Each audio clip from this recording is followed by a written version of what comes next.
अब chapter number 20 की शुरुआत में हमें वही भाड़े के टट्टू दिखाए जाते हैं जो युनहो को स्कूल के टेरेस पर लेकर आए थे। और अभी हम देखते हैं कि आसमान में काले बादल छाए हुए हैं और बहुत जल्द बारिश भी हो जाती है। और वो लोग यही बातें कर रहे होते हैं कि क्यों ना इस लैंडी बच्चे को यहाँ पर निपटा दे और हम लोग वापस से अंदर चले जाए। आखिर कब तक हम लोगों को ऐसे पागलों की तरह यहाँ पर खड़ा रहना पड़ेगा। और तभी एक बंदा युनहो के पास जाकर ये कहता है, मैं जानता हूँ बच्चे कि तू हमारी बातें सुन रहा है।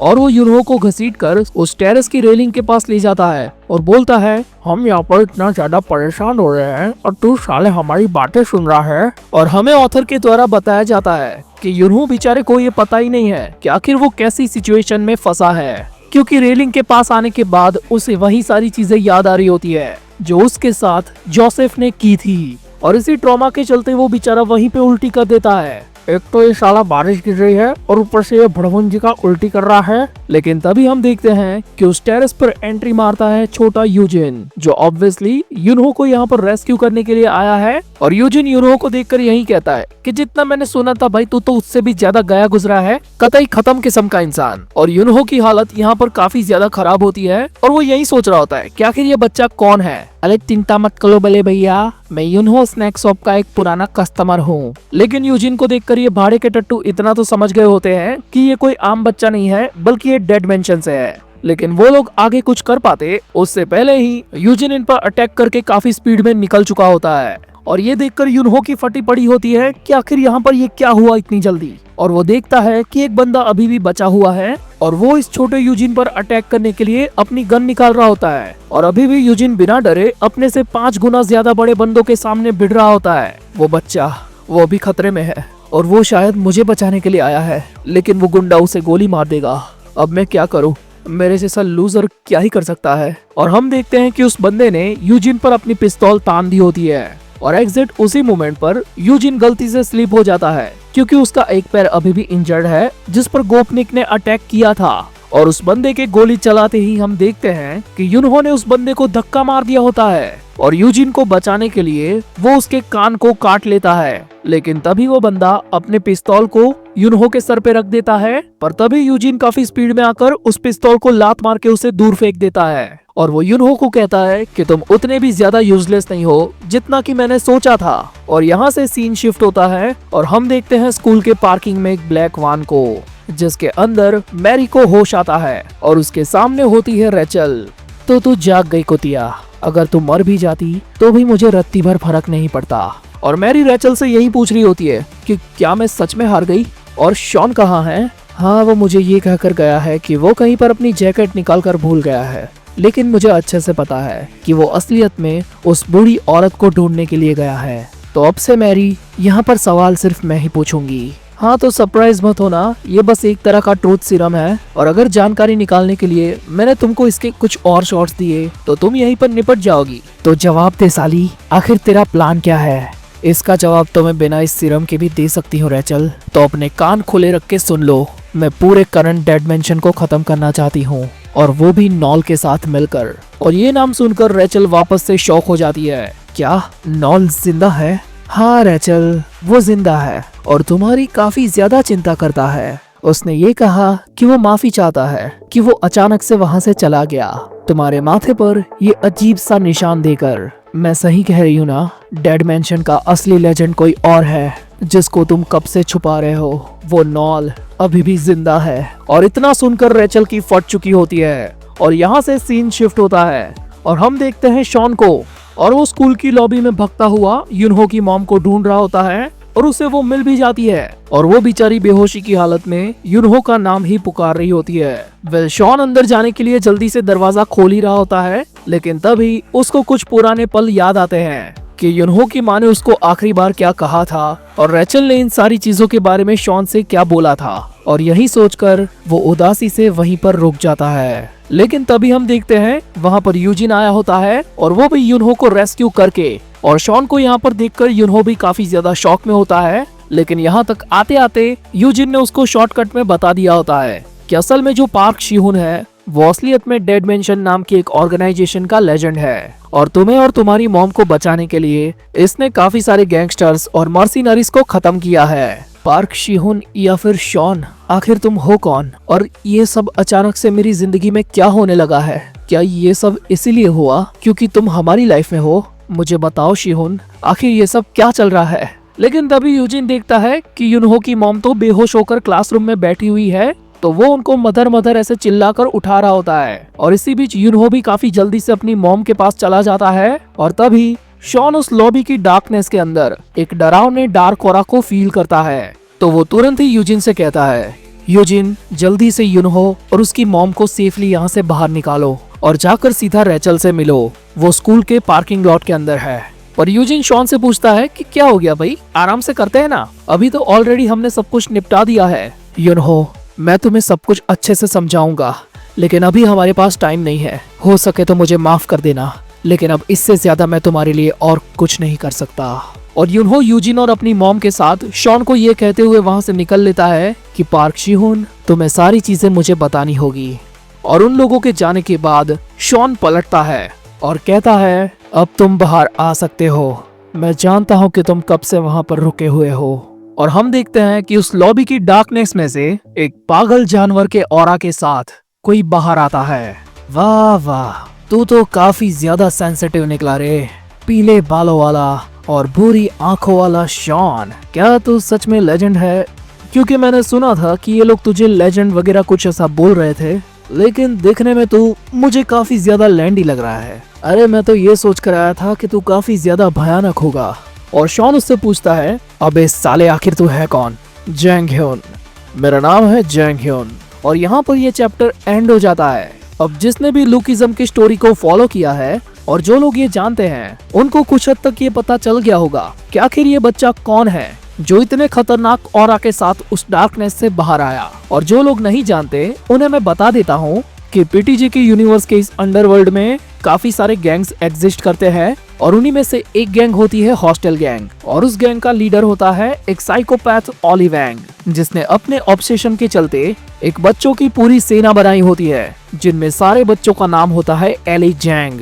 और उन सारे बच्चों को वो चोरी करना, अपना ही एक्सीडेंट करके पैसा कमाना, ऐसी सारी चीजें सिखाता है। लेकिन एक गैंग वॉर के अंदर ऑली वैंग बिल्डिंग से कूदकर सुसाइड कर लेता है और इसी वजह से वो वाली हॉस्टल गैंग का नामो निशान खत्म हो जाता है। और उन सारे बच्चों को एक और पागल कपल एडॉप्ट करके वहाँ से ले जाते हैं। लेकिन एक बच्चा वहीं पर रह जाता है जो ऑली वैंग को सच में अपना आइडल मानता था। लेकिन ऑली के मरने के बाद वो बच्चा अपनी नई राह पर निकल पड़ता है।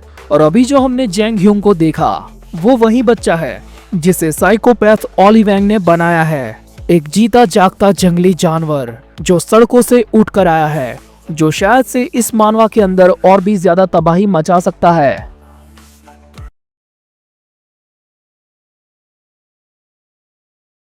अब चैप्टर नंबर 21 की शुरुआत में हमें रशिया के साइबेरियन रीजन का एक गांव दिखाया जाता है और इसी गांव के अंदर बेयरफुट की ऑर्गेनाइजेशन का बेस होता है और उस बेस का नाम होता है बेयर केव। एंड अभी डेड मेंशन के 2 मेंबर्स यहाँ पर एक मामले पर बात करने के लिए आए होते हैं। और इस वाले बंदे को तो हमने शॉन के पास्ट में भी देखा था, क्योंकि इसी ने शॉन का वो टैटू बनाया है। वेल, इस बंदे का नाम होता है विंसेंट और ये डेड मेंशन का आर्चिविस्ट होता है। और अभी ये लोग बेयरफुट के स्ट्रेटेजिक प्लानिंग ऑफिसर ब्यूल्गा के साथ इन दोनों ऑर्गेनाइजेशंस के बीच जो भी ये राड़ा चल रहा है उसके बारे में बातें कर रहे होते हैं कि कैसे डेड मेंशन के लिए सबसे जरूरी और खास मिशन के अंदर बेयरफुट के लोगों ने अपनी नाक घुसेड़ी। और विंसेंट यहाँ पर ये भी कहता है कि हमारे डायरेक्टर डैडी काफी सालों से तुम लोगों के साथ मिलकर काम कर रहे हैं, लेकिन उन्होंने कभी ऐसा नहीं सोचा था कि तुम लोग पैसों के चक्कर में इतना ज्यादा नीचे गिर जाओगे। और विंसेंट की ये थोड़ी कड़वी बातें सुनकर बेयरफुट का टेक्टिकल ट्रेनिंग इंस्ट्रक्टर शाशा देनिशोव अचानक से ऐसा कहता है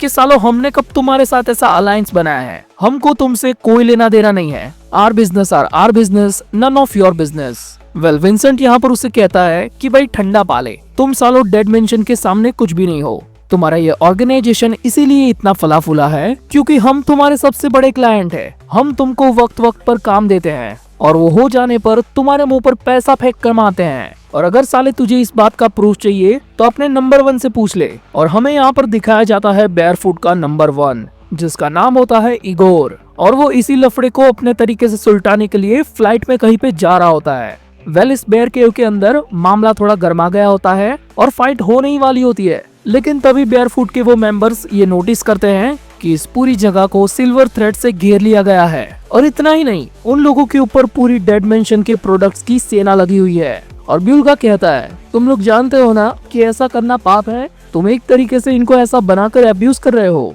और अपनी गन निकालते हुए वो कहता है कि अगर तुम लोग ये करना चाहते ही हो तो चलो भिड़ लेते हैं। लेकिन तभी उसकी साइड में एक बच्चा आकर लैंड करता है। अबे साले, अचानक से डरा दिया मेरे को। और विंसेंट उस बच्चे को कहता है कि यार मैंने तो तुझे कमांड दी ही नहीं, तो आखिर तो नीचे क्यों आया। और वो बच्चा उसे बताता है, अरे विंसेंट भाई, कुछ तो गड़बड़ चल रही है यहाँ पर, क्योंकि हमारा कांटेक्ट डेड मेंशन में किसी के भी साथ नहीं हो रहा, यहाँ तक कि हमारे डैडी के साथ भी नहीं। और यहाँ से सीन शिफ्ट होता है और हमें वही कटाना वाला बंदा दिखाया जाता है जिसने डैडी को नंगा करके उनकी पीठ पर एक स्लाइस मारकर बिठा दिया था। और तभी एक बेयरफुट का ऑफिसर ब्यूल्गा के पास भागता हुआ आता है और उसे भी एक खबर देता है। और ये खबर उनके नंबर 1 के बारे में होती है, जो हमें अभी नहीं बताई गई कि क्या है। और यहाँ से सीन वापस से शिफ्ट होता है और हम देखते हैं कि सुबह हो चुकी है और शॉन और जेंग्युन आमने सामने होते हैं। यानी कि पिछली पूरी रात शॉन ने बिना रुके फाइट ही की है और वो अभी जेंग्युन को देखकर यही सोच रहा होता है कि अभी थोड़ी देर पहले मुझे जो ऑरा महसूस हुआ था, क्या वो इसका था। लेकिन तभी जेंग काफी स्पीड में शॉन के ऊपर एक ब्राजीलियन किक मारता है, लेकिन शॉन अपने दोनों हाथों को बीच में लाकर उसे रोक देता है। लेकिन इस किक का इम्पैक्ट उसे एक हथौड़े की तरह लगता है।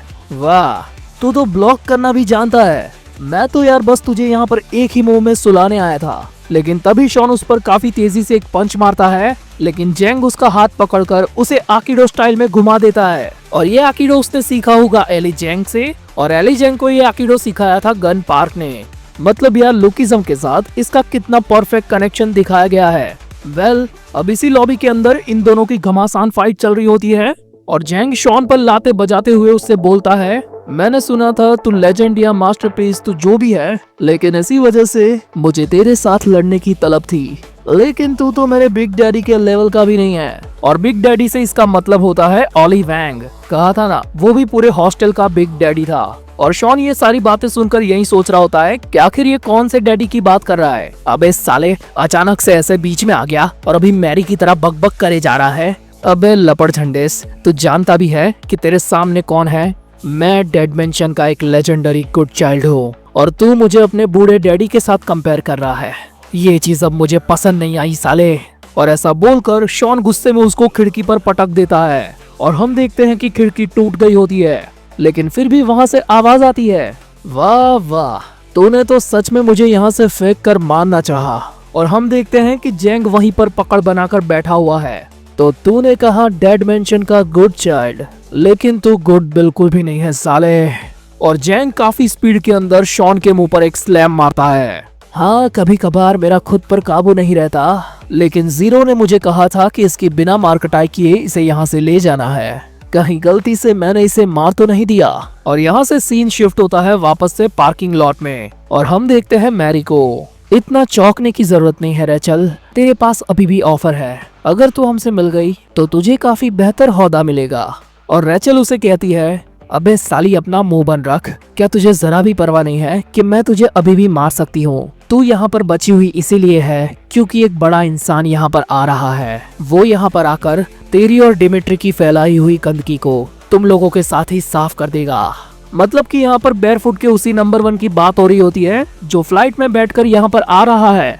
लेकिन मैरी रेचल को कहती है, ऐसा कुछ नहीं होने वाला रेचल, क्योंकि हमने इस पार्टी के लिए अपने अलग से धमाके प्लान किए हुए हैं और शायद से वो धमाके अभी तो हो भी चुके होंगे।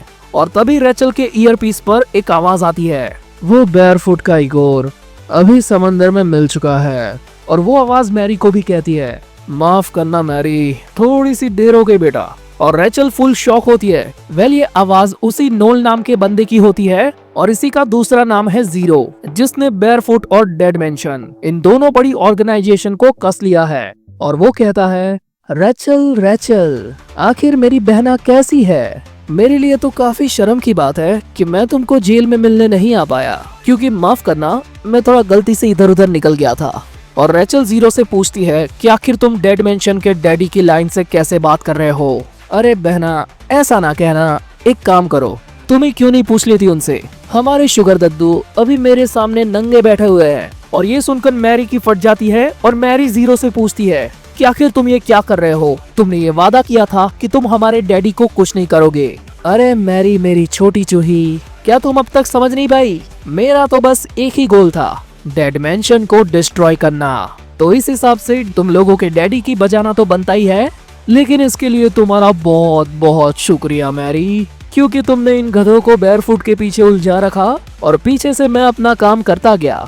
और हम देखते हैं बेयरफुट के हेडक्वार्टर में कि इन सभी का एक साथ काफी गंदा वाला पोपट हो गया होता है और इसी वजह से ये लोग एक दूसरे के साथ भिड़ने वाले होते हैं। यानी कि जीरो ने मैरी को चारा बनाया और उसे जाल में फंसाकर उसी से ये सारी चीजें करवाई है। और आखिर में जीरो मैरी को कह देता है, माफ करना, मैंने तो झूठ बोला था। और इन सारी चीजों की वजह से अभी मैरी सदमा गैंग की एक परमानेंट मेंबर बन गई होती है। और यहाँ से सीन वापस से उसी बेयर केव के अंदर जाता है जहाँ पर अभी राड़ा होने वाला होता है। लेकिन ऑथर हमें बताते हैं कि जब भी ऐसी सिचुएशन आती है तब उन महान लोगों को मोर्चा संभालने के लिए आना पड़ता है। और इसी के साथ बेयरफुट के इस हेडक्वार्टर में एंट्री होती है एक मर्दाना औरत की और वो कहती है, अगर किसी ने एक भी कदम आगे बढ़ाया तो मैं उसको याद दिलाऊंगी कि आखिर मैं कौन हूँ। क्या तुम लोग भूल चुके हो कि तुमको बनाने वाला भगवान कौन है? और अपने सामने खली के लेडी वर्जन को देखकर बिलगा के पसीने छूट जाते हैं और वो कहता है, क्या मुसीबत है, मैंने सोचा नहीं था कि आप खुद इस मामले को संभालने के लिए आएगी, महान सोफिया। और हाँ, यही है सोफिया अलेक्जेंडर, जिसके बारे में मैं पहले बता चुका हूँ। अब हाँ, लुकिज्म से वो यहाँ पर अलग दिखती है, बिल्कुल ही गीगा चैड, लेकिन असलियत में यार ये है उस लेवल की। और सोफिया उन लोगों से कहती है, अच्छा हुआ कि तुम रुक गए वहीं पर, वरना तुम जानते नहीं हो कि मैं तुम लोगों की क्या हालत करती। अब अपने तुच्छ हथियार नीचे फेंक दो, इससे पहले कि वो तुम्हें ही तकलीफ दे। और जरा मर्यादा रखो और डिसिप्लिन से पेश आओ, क्योंकि तुम सब एक औरत के सामने हो। और यहाँ हमें सोफिया का टाइटल दिखाया जाता है, Sophia Alexander the war hero. और ये चैप्टर यहीं पर एंड होता है। यानी कि धीरे धीरे ही सही, लेकिन ये स्टोरी काफी ज्यादा कॉम्प्लेक्स लेवल पर जा रही है।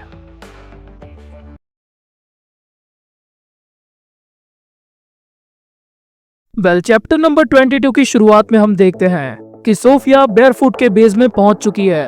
तो ये चीज ब्यूल्गा को थोड़ी सी खटकती है और इसीलिए वो बोलता है, क्या इन्हें यहाँ पर बुलाना जरूरी था? अबे सालो डेड मेंशन वालों, तुम्हारी खुद की कोई औकात नहीं है हमारे सामने, तो इसीलिए तुमने यहाँ पर एक अलेक्जेंडर को बुला लिया। अबे ओ पागल, जबान संभाल के बात कर। और सच कहूँ तो हम लोगों ने इनको नहीं बुलाया। लेकिन सोफिया इन दोनों के साइड में आकर कहती है, एक समय था जब मैंने डेड मेंशन की मदद की थी, लेकिन अभी तुमने क्या कहा कि मैं इनके बुलाने पर यहाँ आई हूँ? और सोफिया के खतरनाक लुक को देखकर इन दोनों के गोटे मुंह में आ जाते हैं। और अब ज्यादा ये लोग अपनी इज्जत का फालूदा नहीं करवाना चाहते, तो ये लोग हथियार को साइड में रख के चुपचाप वहीं पर खड़े हो जाते हैं। और सोफिया वहाँ पर रखे बड़े काउच पर आकर बैठती है। और वो छोटा बच्चा जो फुदक के नीचे कूदा था, वो यही सोच रहा होता है कि आखिर ये लेडी कितनी पावरफुल होगी। वो दोनों अपनी जगह से हिल भी नहीं पा रहे। वेल, सोफिया आगे इन सबको बताती है, मैं यहाँ पर किसी की साइड लेने नहीं आई, मैं बस तुम्हारे लिए भविष्य में होने वाली कुछ चीजों की चेतावनी लेकर आई हूँ। क्योंकि अभी जो चीजें चल रही है वो सिर्फ डेड मेंशन और बेयरफुट की लड़ाई नहीं है, क्योंकि वो बाहर आ चुका है। डेड मेंशन का नकारा हुआ मास्टरपीस, जिसके राज को डेड मेंशन ने अभी तक छुपा के रखा था। नोल, यही नाम है उसका।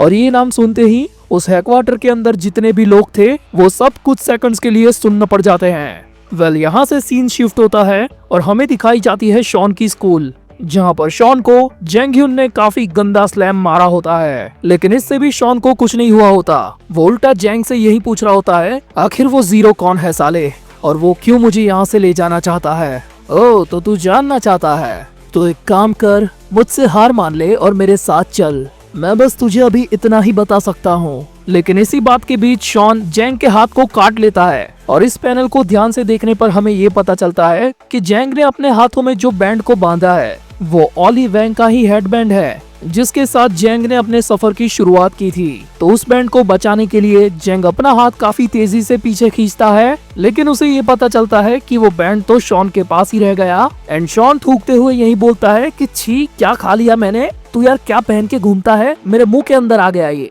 और जेंग वो वापस लेने के लिए शॉन पर काफी तेजी से अटैक करता है, लेकिन शॉन इस बार इस अटैक से बच जाता है। ओए, मैं सिर्फ एक बार कहूंगा, वो मुझे वापस कर। और कसम से बता रहा हूँ यार, इस लुक के अंदर जेंग बिल्कुल लिवाई एकरमैन की तरह लग रहा है। और वो काफी तेजी से शॉन के हाथ से वो वापस ले लेता है। एंड शॉन भी लाइक, हाँ भाई ले ले, मेरे को भी कोई काम नहीं है इतनी गंदी चीजों का, और मैं इतना पागल भी नहीं हूँ कि तुझ जैसे गरीब को इस चीज के पीछे ललचाता फिरूं। लेकिन मुझे एक बात बता जेंग, कि जिस चीज को बचाने के लिए तू इतना पागल है, आखिर ये है क्या? और हम देखते हैं जेंग के फोन पर नॉल का कॉल आया होता है। और भाई छोटे, अपना काम हुआ कि नहीं? और जेंग उससे कहता है कि हाँ सही है, सब कुछ ठीक ठाक चल रहा है। कहीं तुमने किसी को गुस्से में आके पेल तो नहीं दिया वापस से? मैंने तुमसे कहा था कि ऐसे जंगली पने वाली फाइट मत करना। तुमको अच्छे से याद है ना कि हमारे बीच में एक वादा हुआ है कि अगर तुम मेरे लिए फाइट करोगे तो मैं तुम्हारी मदद करूंगा जब तुम उस बंदे के साथ लड़ रहे होंगे। लेकिन छोटे, अगर तूने शॉन को अभी मार दिया तो मैं तुम्हारी मदद नहीं कर पाऊंगा। हाँ माफ करना नॉल, लेकिन ये बंदा शॉन, तुमने जो बताया था ये उससे काफी ज्यादा अलग है। मतलब मैं यहाँ बस स्किल की बात नहीं कर रहा, मैं बस ये कहना चाहता हूँ कि ये साला तो सिर्फ दिखने में ही एक लकड़बग्गा लगता है। फैशन सेंस इसके अंदर जीरो है, और बाल तो देखो कतई हैरी पॉटर का झाड़ू। और शॉन यही बोल रहा होता है कि सालो तुम लोग मेरे लुक से ही क्यों मेरे को जज करते हो? तो नॉल यहाँ पर जेंग से पूछता है कि क्या सच में शॉन इतना ज्यादा लैंडी बच्चा है? काफी ताज्जुब की बात है। अब पता लगाओ कि क्या वो किसी पेरेंट की कमांड में है। लेकिन जेंग नॉल की इस बात पर उसे बताता है कि अगर मैं ये सारी चीजें करने गया तो चीजें काफी ज्यादा कॉम्प्लिकेटेड हो जाएगी। तो नॉल उसे कहता है चलो कोई नहीं, लेकिन एक बार तुम ट्राई करके तो देखो। हाँ चलो एक बार ट्राई करके देखता हूँ, थोड़ी सी तकलीफ होगी लेकिन मैं सह लूंगा। और नॉल जेंग से कहता है कि अगर शॉन के पेरेंट्स तुम्हें कहीं पर भी दिखे तो जाओ और उन्हें सीधा मार ही देना। और नॉल की ये बात सुनकर पता नहीं क्यों अचानक से शॉन ट्रिगर हो जाता है और काफी ज्यादा स्पीड में जेंग के मुंह पर एक मुक्का मारता है। और इस मुक्के की वजह से जेंग ने विमल थूक दी होती है, और शॉन का ये मुंह इतना ज्यादा तेज था कि उसे पता ही नहीं चला कि आखिर शॉन इतना करीब आकर उसको कब मारा। लेकिन अगले ही सेकंड शॉन अपना पैर ऊपर उठाता है और जेंग के ऊपर एक खतरनाक सी हील राइजम मारता है। पर जेंग इस बार पीछे हट गया होता है और वो देखता है कि जहाँ पर शॉन की हील राइजम लैंड हुई है वहाँ का फ्लोर भी टूट चुका है। और शॉन इतनी जल्दी कैसे ट्रिगर हो गया ये उसको खुद को भी नहीं पता होता। और जेंग नॉल से कहता है, अरे यार तुम तो सही निकले, जो तुमने कहा था वो मैं मानता हूँ। ये साला सच में अब मुझे डेड मेंशन का लेजेंड लग रहा है। और हाँ, जो बात तुमने बताई थी वो बिल्कुल सही है, ये हमारे प्लान में काफी ज्यादा काम आएगा। लेकिन एक तकलीफ है कि अभी अच्छी खासी सुबह हो चुकी है। तो नॉल जेंग को बताता है कि अब तुम्हारा समय आ चुका है, अब वहाँ से निकल जाओ। अब हम और ज्यादा रिस्क नहीं ले सकते। अगर तुम शॉन को वहाँ से निकाल भी लेते हो तो मुझे नहीं लगता कि वो हमारे काम भी आएगा। एक काम करो, उससे दूरी बनाए रखो और उसे ऑब्जर्व करते रहना, क्योंकि असली चीज की शुरुआत अब हो चुकी है। और तभी हम देखते हैं कि यूजिन चिल्लाता हुआ शॉन के पास आता है कि शॉन भाई काफी बड़ी गड़बड़ हो गई, हमारा प्यारा डेड मेंशन काफी ज्यादा खतरे में है। और शॉन उस जगह पर पलट कर देखता है जहाँ पर जेंग ह्यून था। तो उसके साथ साथ हम भी देखते हैं कि जेंग वहाँ से गायब हो गया है और उस अंधेरे की जगह अब उजाला आ चुका है। अबे आखिर वो साला बड़मुंजी का कहाँ गया? और यूजिन यहाँ पर कम्प्लीटली ब्लैंक होता है। अरे शॉन तुम किस बारे में बात कर रहे हो? अरे वो जेंग ह्यून, अरे उसने बताया था ना कि वो। और इतना बोलकर शॉन की बत्ती अचानक से गुल हो जाती है। मुझे उसे ढूंढना होगा, मुझे उसे ढूंढना होगा, उसे पता है मेरे बारे में। शॉन की यह हालत इसीलिए हुई है क्योंकि बंदा पूरी रात भर लगा हुआ था, क्योंकि ये अकेला कितने सारे लोगों से भिड़ा था और यही सारी थकान और ब्लड लॉस के चलते वो यहीं पर बेहोश हो जाता है। और यहाँ से सीन शिफ्ट होता है और हम देखते हैं कि पूरा 1 महीना बीत चुका है। और हम देखते हैं शॉन को जो स्ट्रीट पे चलते हुए जा रहा है और उसके दिमाग में काफी सारी बातें चल रही है। 1 महीना बीत चुका है जब वो सारा हादसा हुआ था। व्हाइट टाइगर जॉब सेंटर ने हमारे जाने के बाद काफी सारी चीजों को संभाल लिया, लेकिन मेरा स्कूल टेम्परवरी अभी बंद हो चुका है। इस बात पे वैसे तो किसी को भरोसा नहीं हो रहा, लेकिन एक चीज अच्छी हुई कि मुझ जैसे बच्चों को थोड़ा सा वैकेशन तो मिल गया। लेकिन न्यूज के अंदर जोसेफ का बाप इन सारे कारनामों का कल्प्रिट बन चुका है और सोशल मीडिया पर यही बातें चल रही है कि कैसे एक पिता ने अपने बच्चे के पागलपन में स्कूल के अंदर तहलका मचा दिया। लगता है युनहो की मदर भी इससे काफी ज्यादा सदमे में है, क्योंकि उनके हेल्थ इशू के चलते ये दुकान भी टेम्परवरी बंद है। और शॉन जैसे दुकान खोलकर अंदर जाता है तो अचानक से उसके माथे पर कोई गन लगा देता है, और ये और कोई नहीं बल्कि टूटी हुई गर्दन वाला डिमिट्री है। आखिर तूने यहाँ पर आने में इतनी देर क्यों लगा दी? ओह, तो तुम सच में यहाँ पर आ गए? हाँ, हमें आना पड़ा। कुछ हालात ऐसे बन गए हैं कि हमें साथ में काम करना होगा। और यहाँ पर हम गोपनीक, यूजिन, रेचल, मैरी सबको देखते हैं। क्या बात है, अब सब साथ में काम करने वाले हैं। अभी 1 महीने पहले हम लोग एक दूसरे की जान के दुश्मन थे। हमारे डायरेक्टर डैडी को नॉल किडनैप कर चुका है। अगर तुम फकीर लोग बीच में ना आते तो ये जंग हम आराम से जीत गए होते।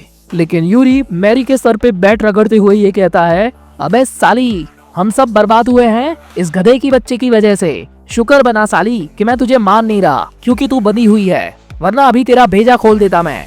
तो छोटा यूजिन सबसे समझदारी वाली बात करता है और कहता है कि हम सबको ये झगड़ा करने से रोकना होगा। हमें लड़वाने वाला कोई और है जो अभी तक हमारे हाथ नहीं लगा। तो चलो सारी चीजों को वापस से एनालाइज करते हैं, हमें कुछ ना कुछ तो मिल ही जाएगा। तो शॉन कहता है कि बात तो सही है, हमारे लिए हमारे डेड मेंशन का लीडर किडनैप हो चुका है और हमारे ऑर्फन की फोर्स को भी हम खो चुके हैं और बेयरफुट का लीडर अभी भी मिसिंग है। एक तरीके से कह सकते हैं कि वो मर ही चुका है। यानी कि मेरी बात से तुम सब लोग सहमत हो, हमारा दुश्मन कोई एक ही है जो धीरे धीरे हमको बर्बाद कर रहा है। तो आखिर बता बच्चे, आगे हमें क्या करना होगा? और शॉन इन सबको बताता है कि हमें अभी टेम्पररी अपनी ही एक ऑर्गेनाइजेशन बनानी होगी, यानी कि एक तरीके की गैंग। तो इसका मतलब यही है कि हमें तुम सालों के साथ काम करना होगा। और वो सब शॉन से पूछते हैं कि आखिर हमारी इस गैंग का नाम क्या होगा। अरे भाई लोग, मैंने तो वो अभी तक सोचा ही नहीं। कैसा होगा कि हम लोग बेयरफुट और डेड मेंशन इन दोनों वर्ड्स को एक तरीके से मिला दे। तो बेयरफुट एंड डेड मेंशन इस पूरे नाम का फर्स्ट लेटर निकल कर आता है बैड, और हम अब से कहलाए जाएंगे बैड चाइल्ड। और ऐसा बोलते हुए शॉन यूनहो स्नैक शॉप का शटर खोल देता है और हम देखते हैं हमारी सस्ती एवेंजर्स की टीम को। और शॉन ये कहता है, अब से हमारा एक ही गोल है, नॉल यानी कि 0 को खत्म करना। और यहाँ पर ये चैप्टर एंड होता है। तो अगर आपको ये वीडियो पसंद आई और मेरा एक्शन और कहानी अच्छी लगी तो प्लीज इसे लाइक करो, क्योंकि मैं तो अब किडनैप हो चुका हूँ। अगर इस चैनल को सब्सक्राइब भी कर दोगे तो परमपिता आप पर खुश होंगे। और भाइयों, मैं मिलता हूँ आपसे अगली वीडियो में।